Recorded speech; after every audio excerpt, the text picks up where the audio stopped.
So if he loves the stars, then I'm going to like meet him halfway and love the stars too. And so this new song I have is called Holy Astronaut. Basically, like, okay, I maintain my holiness, but I also really love him so much that I'll like explore this world and the cosmos with him as an astronaut. So the chorus is, if this isn't holy, I don't know what is. If this isn't worthy, I don't want to exist. If the stars bring you closer to God, then I'll be your holy astronaut. So I grew up in a religion that told me this love wasn't holy or worthy, and I fully believe it is. And even further, if he's interested in exploring this side of this unknown, like, thing that made the earth, that may not be God, it may just be nothing, I'm interested in exploring that too, and meeting him halfway. So that's the story behind it.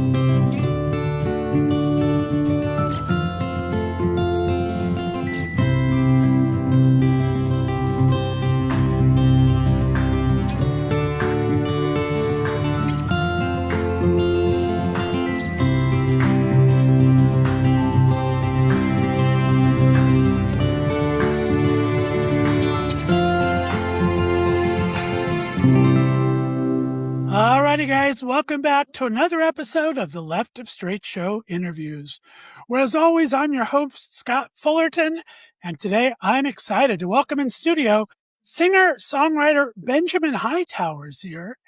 He has an amazing story to tell as an Air Force veteran whose next mission became the music industry. Benjamin served 7 years on active duty before following that little voice inside his head, leading him toward the stage and a deeper sense of purpose. Audiences discovered on America's Got Talent, where his powerful presence and emotional storytelling made him a standout during the season 20 auditions. Identifying as Christian, gay, veteran, and an artist, Benjamin brings heart, honesty, and lived experience to every song and every conversation he's a part of. I'm so excited to talk to him, so please welcome for the very first time the handsome, the charming, and one of the best heads of hair in show business, Mr. Benjamin Hightower. Benjamin, how you doing, boss? Doing so well. Thank you so much for having me, and thanks for the comments on the hair. Well, I'm excited to have you. I am a sucker for a nice, full, curly head of hair, and you have it in spades, my friend. There you go. Looking good over there.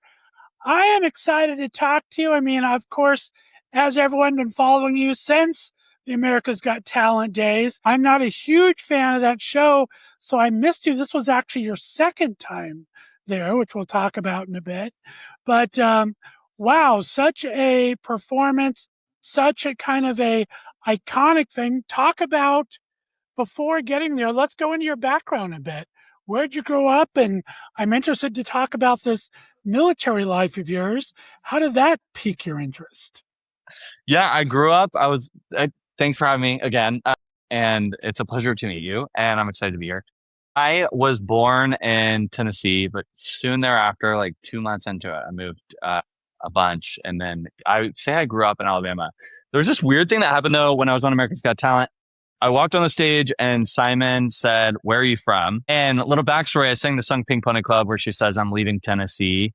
Santa Monica, it's calling me." And my mom was there, and she talks about her mom in the song. So I was like, it synergistically feels right to say Tennessee. And even though I was born there, but I definitely grew up in Alabama, and I'm from Alabama. But in that moment, I was like, I feel like I should say Tennessee. So in my head, I said it. I was like, I'm from Tennessee. And Simon said, "Okay, thank you." And then I sang my song. And in my head, I was like, okay, I'll never have to lie about that again. Thank God. That's weird that I did that.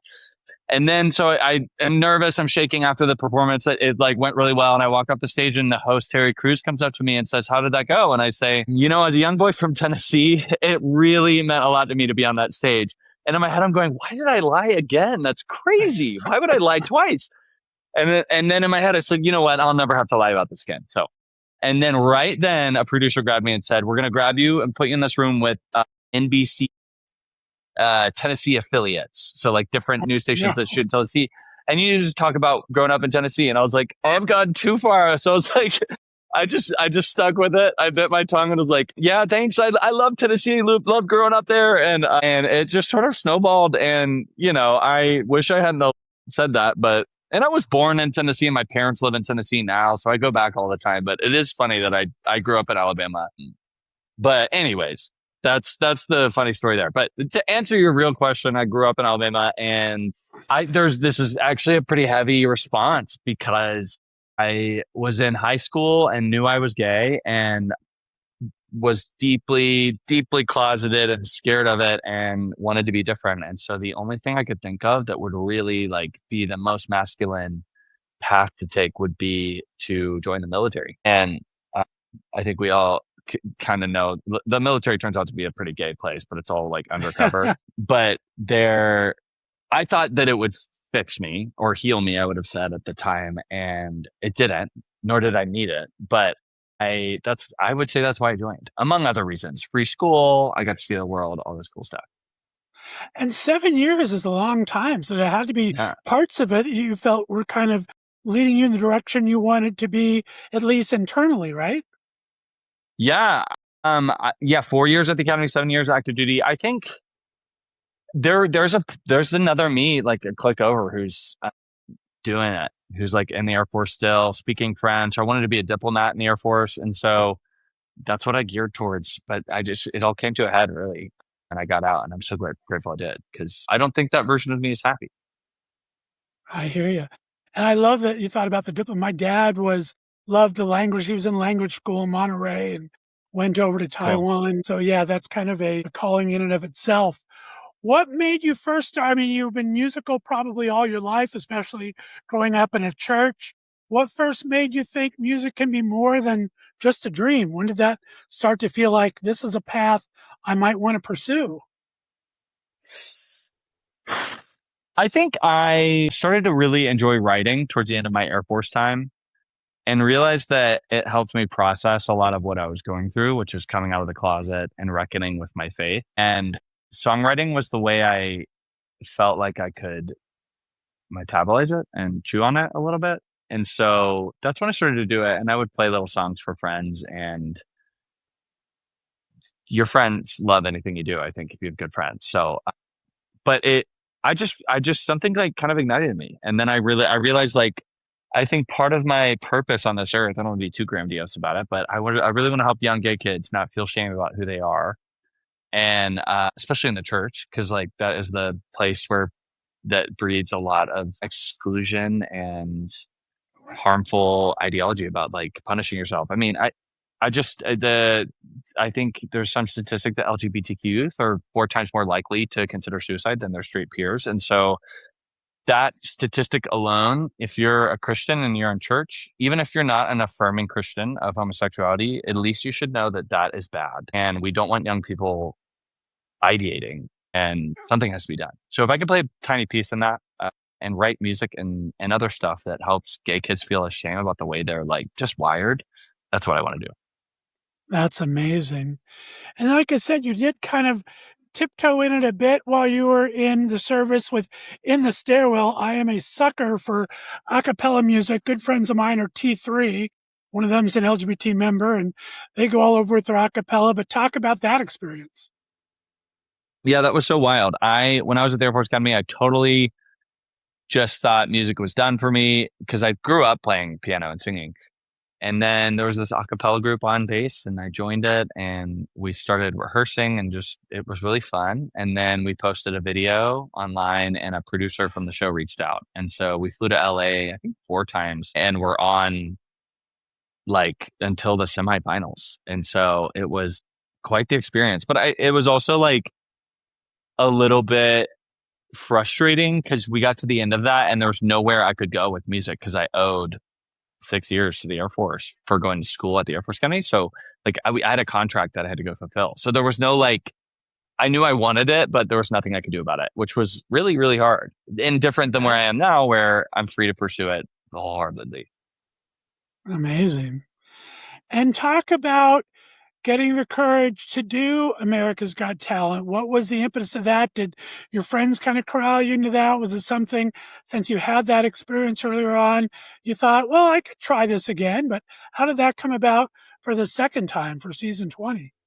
Yeah, one of the producers from the first time around is still on the show, and he cold called me one day, I think. Or no, I'm sorry. I follow one of the casting directors, and she doesn't even work for the show anymore, but she made a push for me to be on this season because she saw that I was in New York now, out of the military, gay, making music. And so she connected it, and she's an amazing human being. And then I got a call from the producer, and then I think it was like 2 weeks later, I flew to LA and was on the show. I mean, it was like such a quick process. It felt sort of cobbled together, but it really a team, like, it felt really wonderful. I have a friend who's a stylist who helped me out, and I think she nailed it. And it just is so. It was so fun. Well, you sounded fantastic. And like I said, it's that double-edged sword. It's like the first song you're taking Pink Pony Club and really making it your own. You're getting praise from all the judges. And then quarterfinals, you're making Aha, taking that your own. And then the guys don't like that. It's like, okay, what are you looking for? Where am I going to get some advice for it? But how was the process going through each individual step in that? The first one was so fun. I mean, there's so much hype around it. It felt magical. It felt right. The second one was tougher. The first part felt like super magical. I loved being a part of that performance and singing that song. It was super fun and joyful. And the second one didn't go as well. It was kind of a conversation we had with the producers, and I think I would have chosen a different song ultimately, and it led to me not progressing the show, and that's super fine. I'm happy to be doing my own stuff now and making my own music. And but that show has brought me so much good things. I mean, I have managers now, and I have people who are listening to my music and interested in what I'm doing. And it's just an uphill battle as an artist, like to even get some semblance of an audience. So I'm really thankful for that process. But it was really fun and then really hard. I wrote an essay about it. I have a Substack, and just basically the like getting eliminated from a show like that. I don't know how these like kids do it. It was hard for me, and I'm an adult, but I got like, I didn't get the votes to go through. And then within 5 minutes, I was in my cold hotel room alone looking at the wall. And that was just a really stark contrast of like, oh my gosh, I didn't do it. I thought I'd get it, and I didn't do it. And then I just kind of flew home. It was really hard, not going to lie, but I am so grateful where I am now. I can imagine. And unfortunately, that's a little bit how the music business is these days. It's very fickle. You can have a hit one day and not the next, and it's very hard to earn money on it now. And it's an entirely different business. But if it's something you love and you pursue it, you're going to keep finding the success that you found. So congratulations in that. You're actually the third B from America's Got Talent I've had on the show. And who else have you had? If I had some money, I would put the three of you together because you guys would be an amazing concert. The first was my good friend Brandon James. He was from season 6, was a finalist, and he was opera, but he's kind of done little pop now. And him and his husband plays cello, and they're on the road all the time doing singing in their cello. But he made it, and then Brian Justin Crumb, a Broadway boy. Yeah, I know him. Was season 11. I've had him on a few times. Cool. And now I have good old Benjamin Hightower that has that pop and your own music and a little spirituality. The three of you guys on stage, the most amazing concert ever. So I have to get some money and put my producer hat on. It's exciting to talk to you about that. How do you choose songs or write songs that tell your truth? What is your process going through that? Keep a journal, and that helps me a lot remember stuff about feelings I'm feeling in a certain day. When I feel something, I write it down. Absolutely. Like if a lyric comes to my head, or if I'm thinking of a topic that I'd like to explore in songwriting, I write it down. Or even like a title. If I have a title or a concept for a song, I just keep a list in my notes. And then I'll sit down with a producer and write. And there are some songs I like to write alone.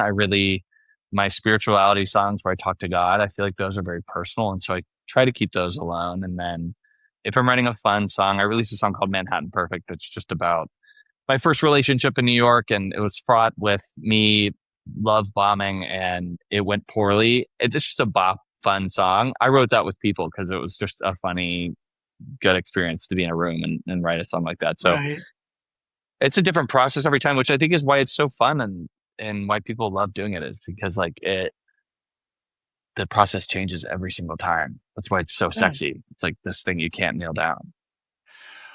Well, I appreciate you sharing with us today the premiere week of your new single, Holy Astronaut. I'm so excited. Let's let the listeners hear a little clip of that, and we'll talk about it on the other side, all right? Perfect. I believe in a God. You didn't from the start. Said you believed in something holy, written in the patterns in the stars. We're curious child. Look at the sea go for miles. You tell me where the waves are breaking. Something in these waking up worthwhile. So I wonder if the heavens above can hear me sing. If this isn't holy, I don't know what is. If this isn't worthy. Okay. We are back. That was a clip of our great guest today, Benjamin Hightower's newest single, Holy Astronaut, out now. Let's talk about that. Where did this come from? Talk about this song a bit. Wow, I love this song so much. I had such a good time writing it. So this song is very special because I am in a relationship, my first ever boyfriend, and we've been dating for like a year and a half, and I love him so much. And he's a writer. He's working on a book. He's also a poet. And I told him I'm really quick with that. So probably like 6 months into like dating, I was like, I can't hold him any longer. I love you so much. We were in Costa Rica together. And so he said, I need to take some time and say it back on my own terms, which it never feels good to say I love you and not hear it back. But I appreciate that he didn't just say it when he didn't know. And maybe like a month later, he came and visited me in New York. We were long distance. He lives in Denver. And we were sitting at this restaurant in Fort Greene in Brooklyn, and we were drinking martinis outside, and a lightning bug landed on our table. And I was like, well, this is the perfect time to show you this. And actually, I'm going to go get it because it's right next to me. Give me 2 seconds. Nice. Okay, back. Yeah, lightning bug landed on our table, and he gave me this little book, and it says, "What if the best thing happens?" And I'm actually just going to read you the poem. Is it okay? It's a Yeah, poem. please. I'd love that. Yeah. So he had not said "I love you" yet, and I had said it, and we talked about how I'm religious, and he's not. He's an atheist. So this is it. He says, he wears $600 jeans, and I live in Speedos. Nothing makes him happier than a good martini and a night out in the city. All those possibilities. Nothing makes me happier than him. He believes in God, and I find that foolish. Why break bread with your singular point of suffering, I ask. I'd rather redeem than reject, he says. He looks to the heavens for answers, and I look up to a comet that won't arrive for 35 years. We both see nothing. All my nothing is momentous, I shout, scientific and spiritual. I can hear the hum of it millions of miles away, flying through dark matter. He says his nothing is something too, like how a prayer swirls through the air right around his lips. We kiss the difference. I say I don't care, but I know it's not real. Pastors and monks are liars alike. Spiritual authority is a dangerous thing, but so is a boy who knows how to sing.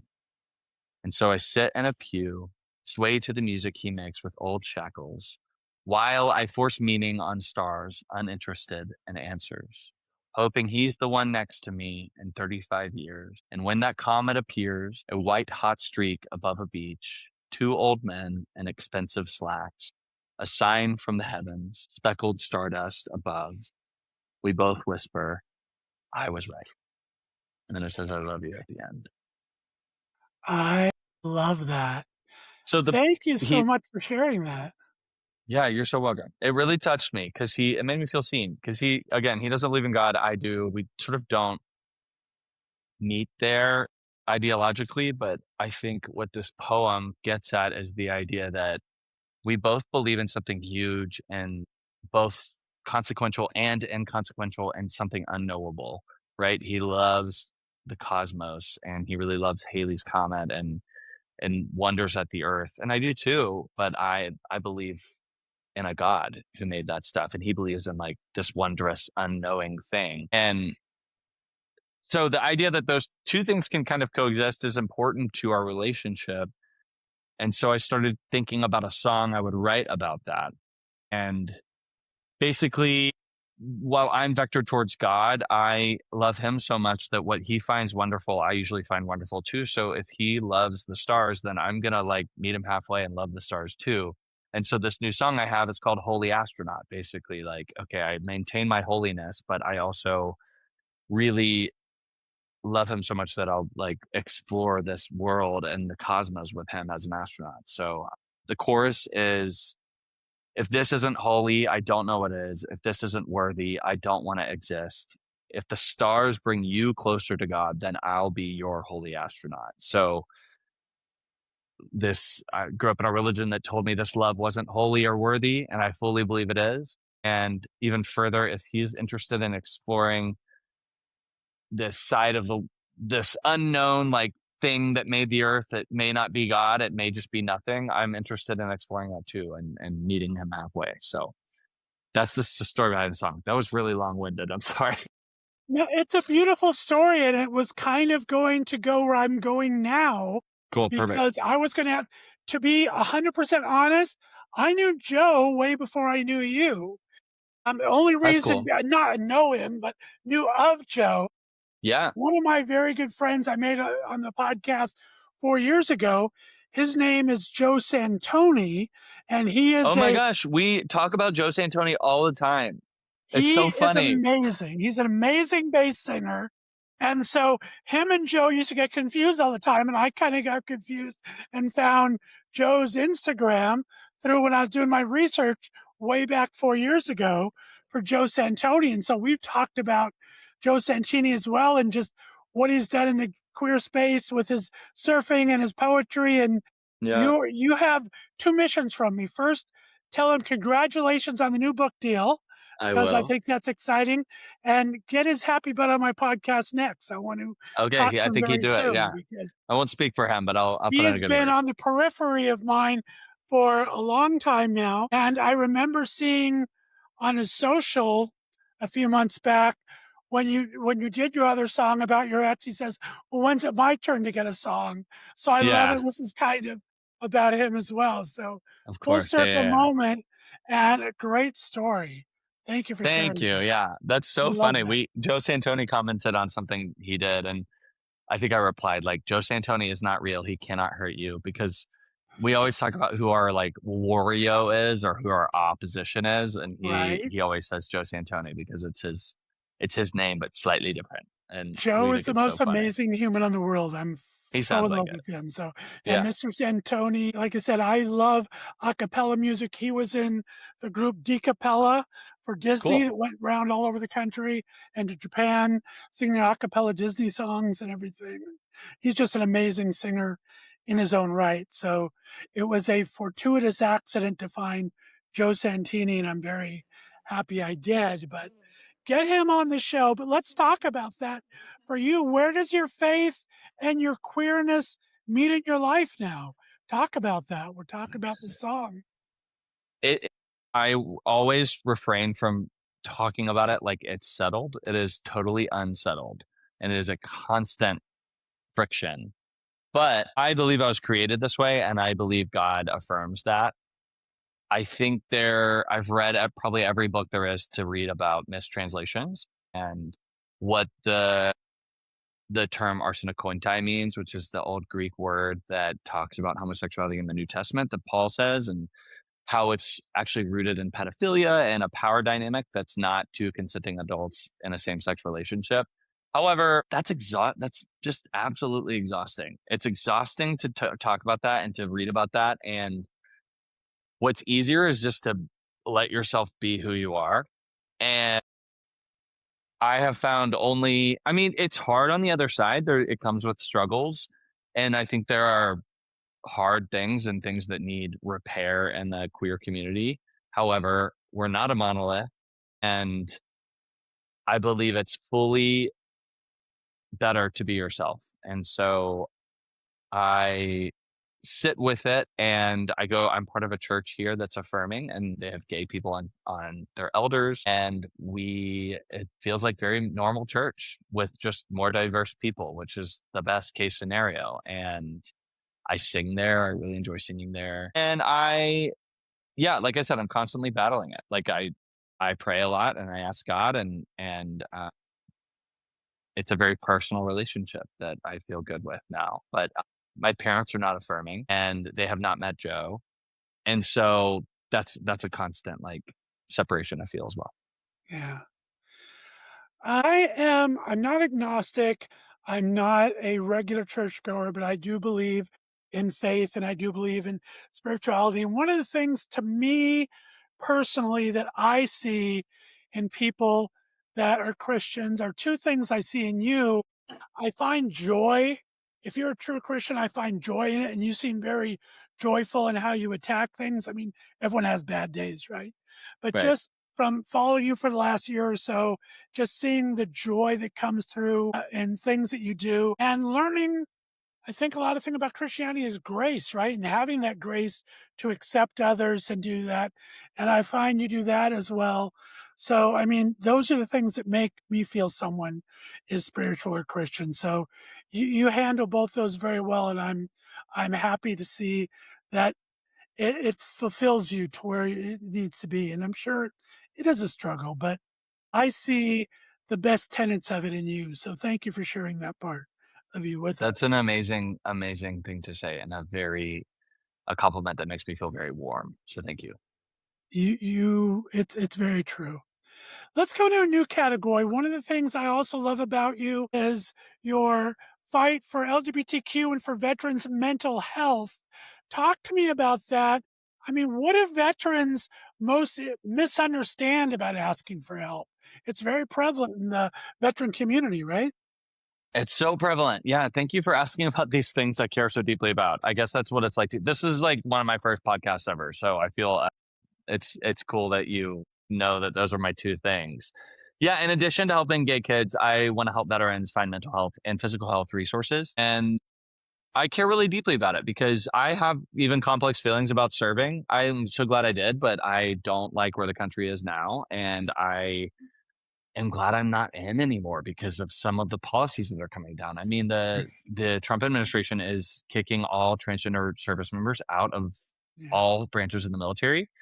And I could cry talking about it because some of the I had the pleasure of working with transgender service members, a few of them and during my time, and they were the best, hands down, best people I worked with because they work for an organization that doesn't even value them, that doesn't want them to exist, and so they believe in it so much that they look beyond that, and so they end up being like the hardest workers and the best people, and so it honestly makes me irate. I think it's the dumbest policy I can think of. But beyond that, just mental health in general, mental health struggles for veterans as they get out of the service.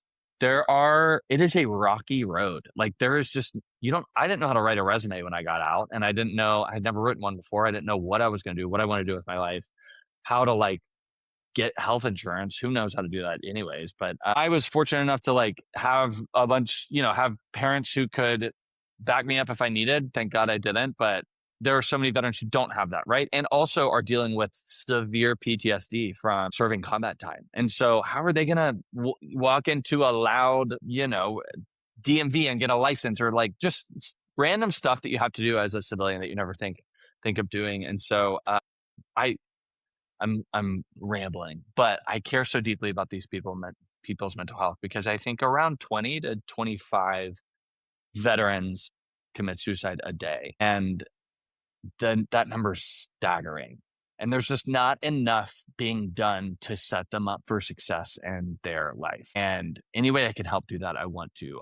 There's this organization I'm working with called Achilles International. I'm singing the national anthem in Central Park on Pride Sunday for a 6-mile race. I think it's 6 miles, and I'm going to run it with disabled veterans, which I think is just such an incredible opportunity. And I'm so excited to do that. I've been working with the Penn Fed Foundation who helps veterans in a number of ways. They provide service animals for veterans. They provide physical health and mental health resources. And so I'm really excited about that too. If I can, I think overall, if I step back from who I want to be and what my artist career can do, if I can help gay kids feel less shame about who they are, and I can help veterans find proper mental and physical health resources, I've done my job. Like, the goal isn't pop stardom. I really do want to help those people. And so, yeah, that was long I winded. love that, and I salute you for it. I mean, I have a friend of a friend who is a combat veteran with PTSD, and we were very unknowing, decided to take him out bowling. And like you said, the sound and the pins were just really, really hard. It's something we didn't think of, and you don't think of these things. And unless you've kind of worked with veterans who've kind of had these issues come through, you really don't know what the triggers are. And there's so many Yeah. around here. So I appreciate you kind of sharing that and working with Thanks. those organizations, because it's just an amazing thing. And as you say, children, it can be, I mean, young gays, could be from religion, could be from parent disownal, it could be from a lot of areas where your mental health is just constantly on the line and wondering if it's worth it. I think those are the two most worthwhile causes a person could do, with celebrity or not, right? I mean, you're using your celebrity, you're earning to bring attention to that, but even without that, it's such a rewarding thing to do. So thank you so much for talking about it and continuing to talk about it. Of course, I will talk about it forever. So thanks for asking. Nice. Back into the music, you've had a couple of songs now that have gone out. You're getting this EP together. Do you have a song that feels the most autobiographical yet, or do you have one in your head you're working on? Yeah, I think maybe not full life. This EP is called New to the City, and it's about my arrival to Manhattan. And when I got to the city, I had not even smoked weed before because had been in the military. And so and I had just come out of the closet. I had hardly kissed a boy. And there's just like all of these brand new experiences I had all of a sudden, and the world was open to me. And it was so much like, it was just too many experiences to have, and I didn't know how to handle it and how to like process it mentally. And so I wanted to write about that time in my life, about being new to the city. So like, this first Manhattan Perfect song is a fun bop. It's exciting. It's about a relationship. It's got a little sad, and the EP sort of goes from the arrival to the end, which is this next song, Holy Astronaut, where I'm in love and I'm dating long distance. So the singles are kind of coming out of order. But the EP walks through. I have a song that'll come out in a month called House My Home, about my relationship with God and how that's evolved now that I'm gay and out and sort of dealing with who I am. There's a song about dealing with, is this all that I'm doing? Are all these new things I'm doing fun, or are they killing me? There's a song about another relationship I had that I just treated the guy poorly and I want to say sorry to him. And then I have this song basically at the end. It's called Pink, and it is where I'm at now about my relationship. And I think I'll leave it there. But this album feels autobiographical in the sense of my first year in New York and up until of late, where I'm in love dating someone long distance, but sort of this. And I'm just enamored with this city. It's the best. It is the most fun I've ever had in my life. There's 1,000 things going on all at once, and I get to see great theater and shows and restaurants, and at the same time, I'm like it.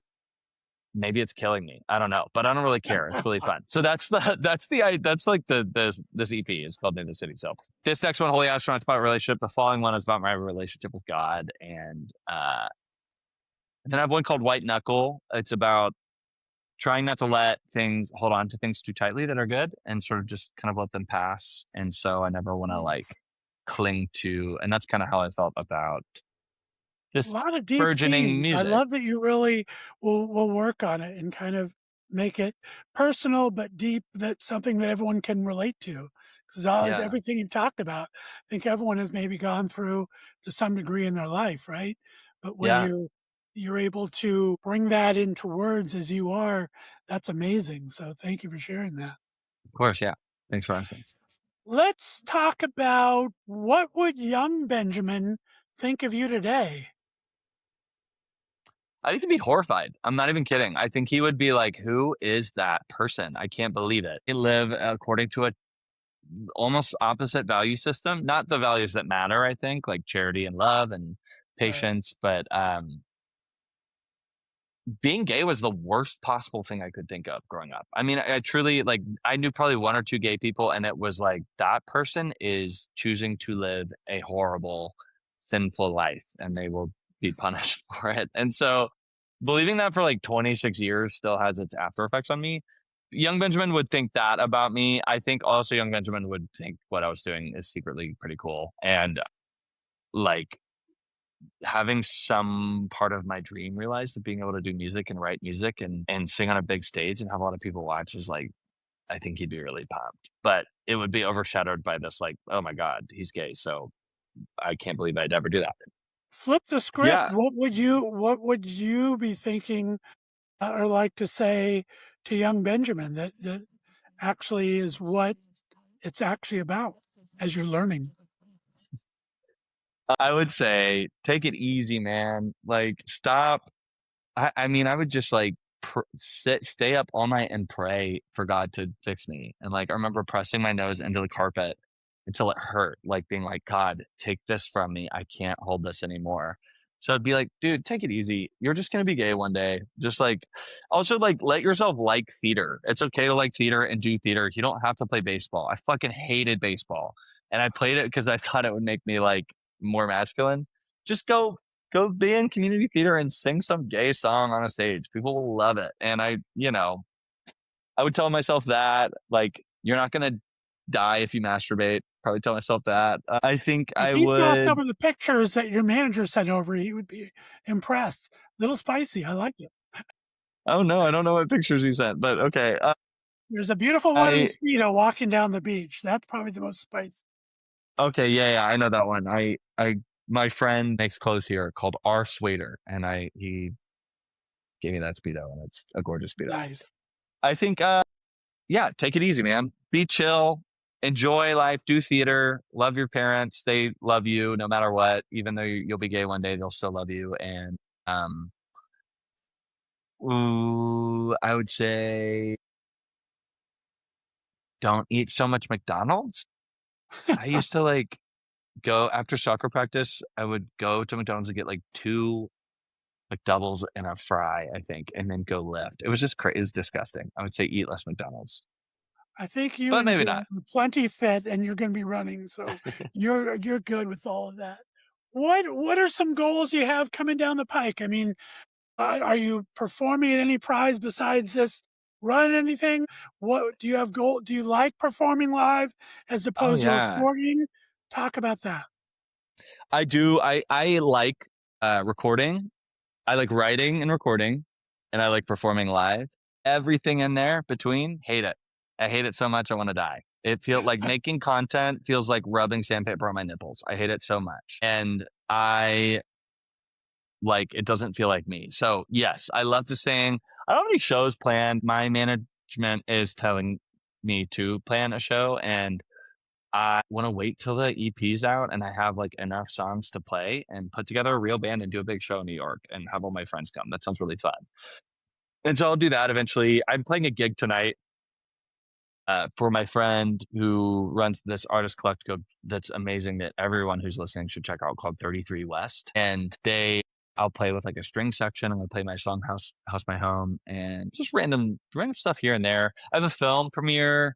I'm really pumped about this. My song Birch Trees that I released like 3 or 4 years ago is going to be in a movie called Before I Do. It's like a queer independent movie and it's premiering at a film fest in San Francisco. So I'll go out there and see that. And I'm taking it day by day, man. It's exhausting. That's the best way to do it, though. I'm so happy for you. All right, well, let's get into little 5 questions here and wrap this up. Okay. Are you ready? I'm ready.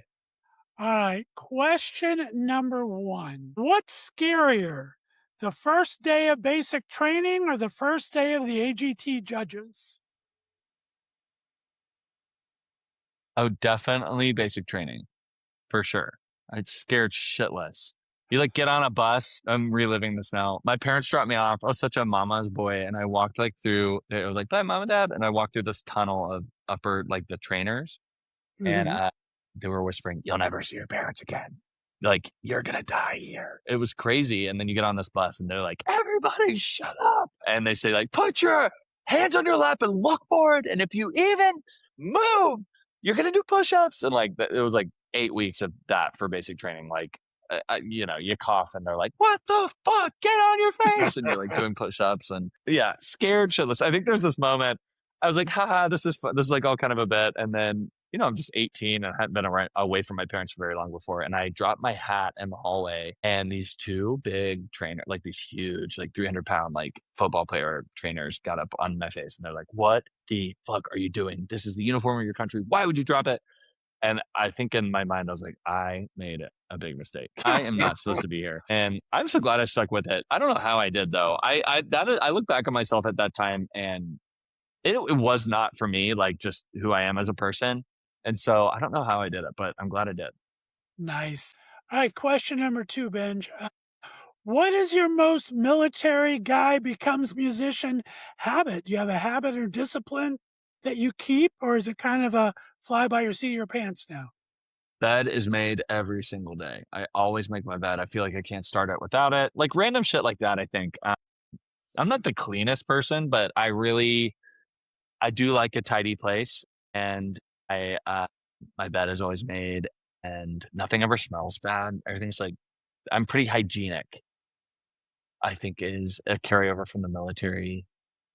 And I don't enjoy any content or like any like the show Boots or anything about the military. I can't watch because it's too like cringe or like, I mean, Triggering.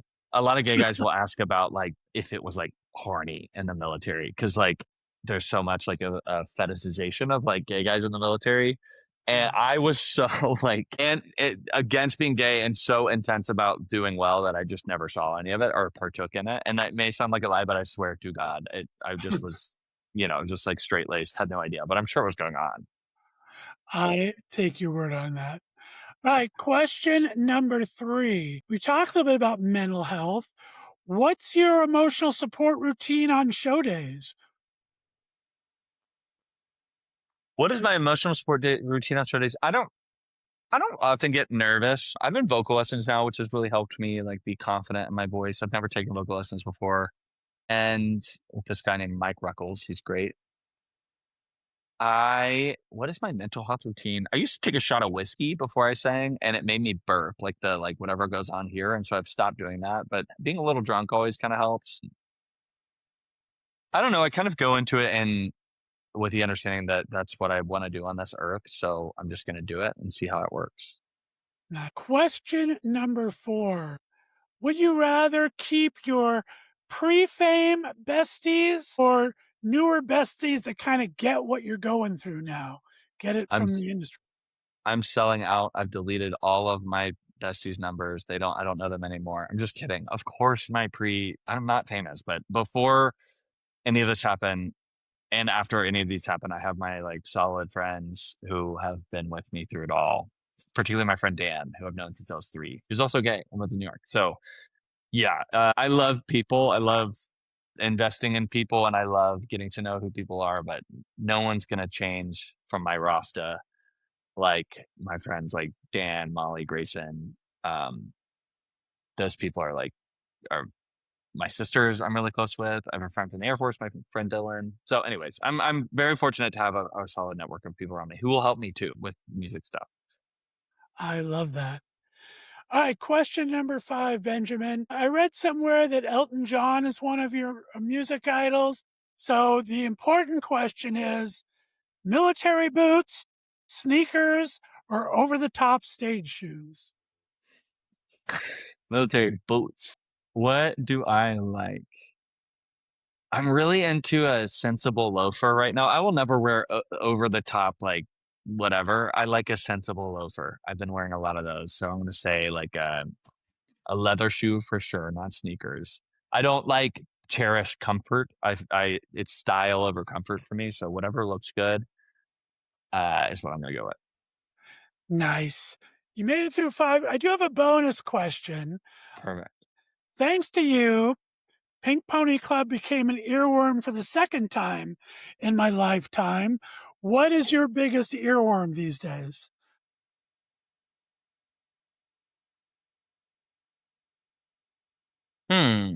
What is my biggest earworm these days? Like a new artist? Well, just what do you hear that gets caught in your head and you find yourself singing it all the time?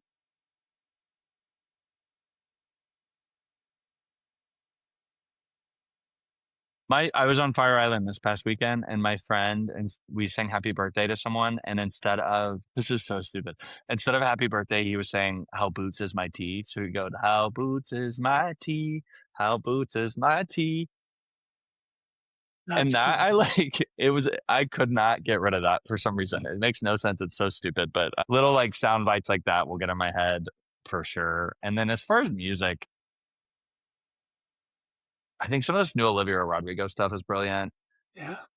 I love Lord. Like the artist Lord is constantly on rotation for me. And then of course classics like Elton. I love Elton John so much. And yeah, that would be my answer. Good answer.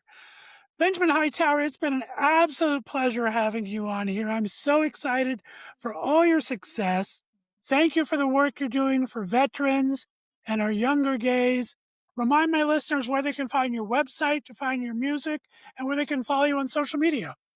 I mean, my website is benjaminhightower.com, and on Instagram, I'm Benjamin Hightower _ but I'm all over Spotify and Apple Music and anywhere else you listen to your music. Just my name, Benjamin Hightower. And I have a new song out, Holy Astronaut, on June 17th in celebration of Pride and my relationship. And I think you're going to like it a lot. So that's my pitch for you. And Scott, thank you so much for having me. It's an honor to be on Left of Straight, and I wish you continued success, and I just appreciate this opportunity.